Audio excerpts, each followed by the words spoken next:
Because I will tell you what it gets down to, is when I was laying in that hospital bed, and I had a moment with God. I cried for an hour straight. And it was from deep, I didn't even know I had that place in there. It was from deep within. See, I wasn't scared and I wasn't worried,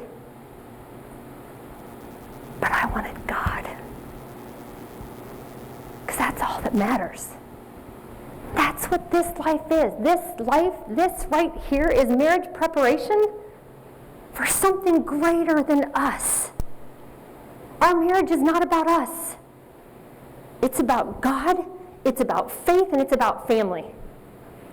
Because it gets to the point where we start thinking it's about us or it's about me, then that's when things start to go south. Marriage is God's plan. The absence of God is hell.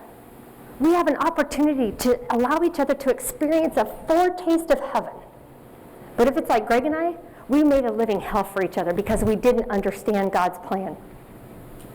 That's what we're here for, to challenge you to do something for your marriage, to do something with the marriage ministry, bring covenant of love to your parish, to be a marriage disciple, to help other couples who are struggling in their marriage, because I can guarantee you, each one of you knows somebody, if it's not you yourself, who is struggling in their marriage. And secondly is to partner with us. Help us. Pray for us. Because when we got in this accident, and I knew it was done, we were going to go home.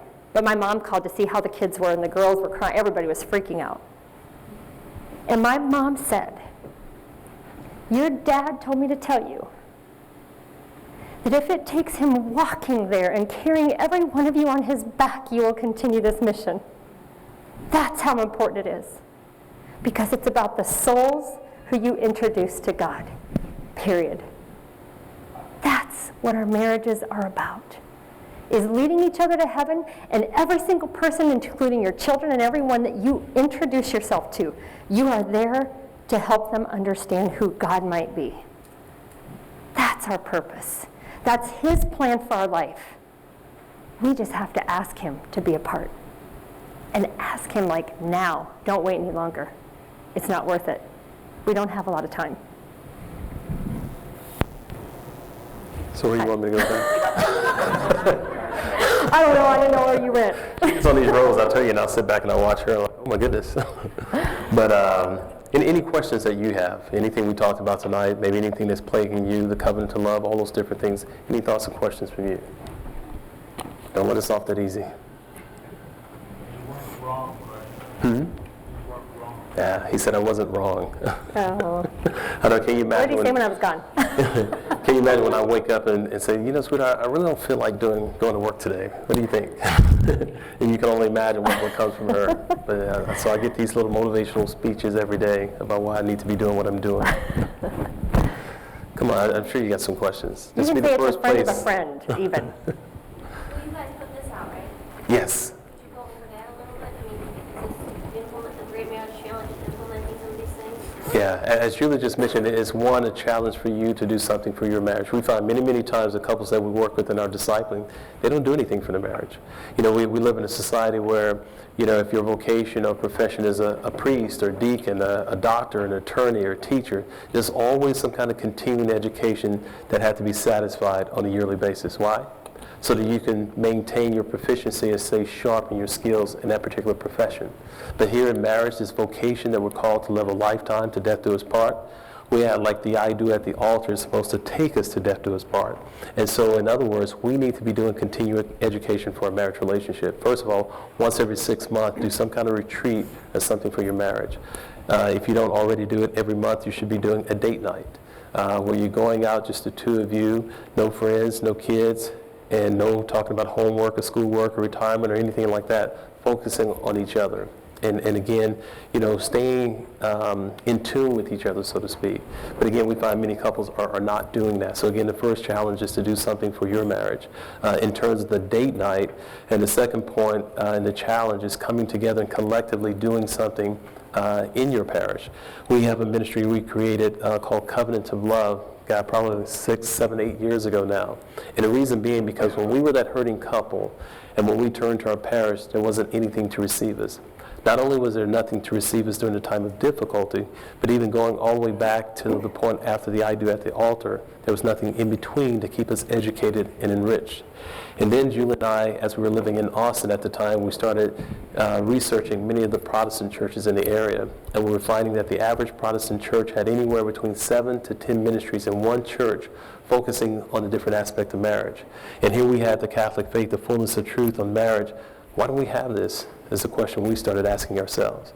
And so then we felt called to begin to create that. So the Covenant of Love is a model for an infrastructure for parishes to begin to incorporate a dedicated marriage ministry in the parish itself. We start with what we call a Covenant of Love date night component, where couples come together once a month for a 2-hour period for what we call fun, fellowship, and education. An average evening looks like this. It starts with opening prayer. Then there's about a 15 to 20-minute presentation. We utilize our EWTN series, Marriage Works in Christ. In fact, we have 5 years of curriculum material now that's available for that group component. After the presentation, there's about an hour, hour and a half of faith sharing and discussion.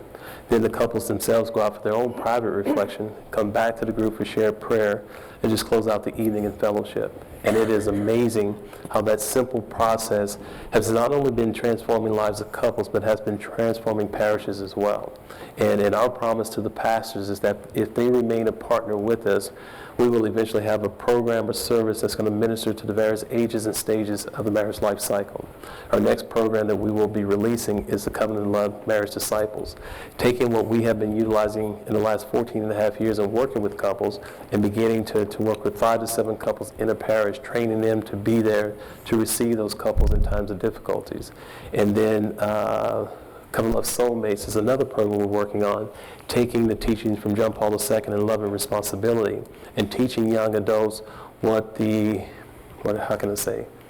proper anatomy of a righteous relationship, so to speak, to get away from the utilitarian attitudes that we have using someone else, or not allowing the physical attributes or the emotion that one may elicit from us to be the thing that we fall in love with, which John Paul II used. We fall in love with that attribute. We allow it to overshadow the real person. And so therefore, 5, 10, 15, 20 years later, when those attributes start to change, then all of a sudden I'm not in love anymore. So for example, when Julie and I met, she was, 5, 6.5, got probably 110 pounds, dark tan, blonde hair. So here we are now, 26 years later. Careful. Jeez. Wow. Hair a little bit darker, no tan, and we won't even talk about the weight. But if it was those attributes that I had fallen in love with, okay, when it changes, then I'm not in love anymore. And as sad as it sounds, we hear that all the time. You know, Mm-hmm. She's put on weight, she's done this, I just don't love her anymore. All those different things. So anyway, again, teaching young adults the righteous anatomy of a proper relationship.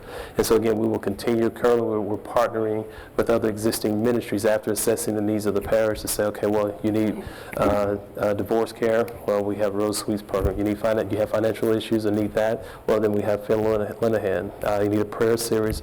Deacon Bob and Kathy Ovies out of Ohio. So again, looking for those programs to bring to the parish. And in putting all this together, I think the price is very doable, because we make this program available at 2 parishes at no cost, because we know the transformation and impact it will have on the lives of the couples.